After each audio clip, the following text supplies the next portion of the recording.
আসসালামু আলাইকুম আউযুবিল্লাহি মিনাশ শাইতানির রাজিম বিসমিল্লাহির রহমানির রহিম। পরম করুণাময় ও দয়ালু আল্লাহর নামে শুরু করছি। আমি কি আপনার কল্যাণের জন্য আপনার বক্ষকে সম্প্রসারিত করিনি, আর আপনার বোঝা অপসারিত করেছি, যা ছিল আপনার জন্য কষ্টদায়ক, আর আমি আপনার খ্যাতিকে সম্মানিত করেছি। অনন্তর নিশ্চয়ই দুঃখের সাথে রয়েছে স্বস্তি, অবশ্যই দুঃখের সাথে রয়েছে স্বস্তি। অতঃপর আপনি অবসর পেলেই সাধনা করবেন আর আপনার রবের প্রতি আকৃষ্ট হবেন।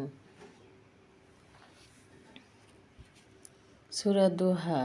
হুজুর সাল্লাল্লাহু আলাইহি সাল্লাম যখন অসুস্থ হয়ে পড়েছিলেন তখন দুই দুই তিন রাত ইবাদতের জন্য উঠতে পারেননি। জনৈক কাফির স্ত্রীকে তাকে বলল, আপনার খোদা আপনাকে ত্যাগ করেছে। ঘটনাক্রমে তখন কিছুদিন ওহী অবতরণও বন্ধ ছিল।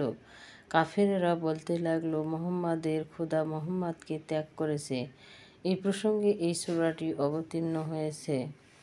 রাসূল সাল্লাল্লাহু আলাইহি সাল্লাম এর জন্মের পূর্বে তার পিতা মৃত্যুবরণ করেন। ৬ মাস বয়সে মাতাও দুনিয়া হতে বিদায় নেন। তারপর ৮ বছর বয়স পর্যন্ত স্নেহশীল দাদা আব্দুল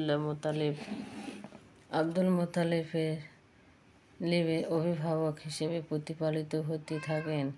অবশেষে বাহ্যিক প্রতিপালকের সৌভাগ্য ও তার চাচা আবু তালিবের ভাগ্য আসেনি। তিনিও মৃত্যু পর্যন্ত তার সাহায্য সহানুভূতিতে কোনো ত্রুটি করেননি। অর্থাৎ যৌবনে সে অনুপম, সুশী ও সবল, সুঠাম দেহ অসুন্দর ও দুর্বল হিসেবে পরিবর্তন হয়ে যায়। এটি পুনর্জীবিত হওয়ার প্রত্যাখ্যার পক্ষে একটি নিদর্শন। চিন্তা করলে যা বোঝা যায়, এই অর্থ হতে পারে, আমি মানুষকে সৃষ্টির সেরা হিসেবে সৃষ্টি করেছি, কিন্তু এই শ্রেষ্ঠত্ব সে সময় পর্যন্ত বর্তমান থাকবে না যে পর্যন্ত তার মানবতাপূর্ণ স্বভাব ও বিদ্যমান থাকে, অর্থাৎ স্বর্গীয় স্রষ্টাকে স্বীকার করে এবং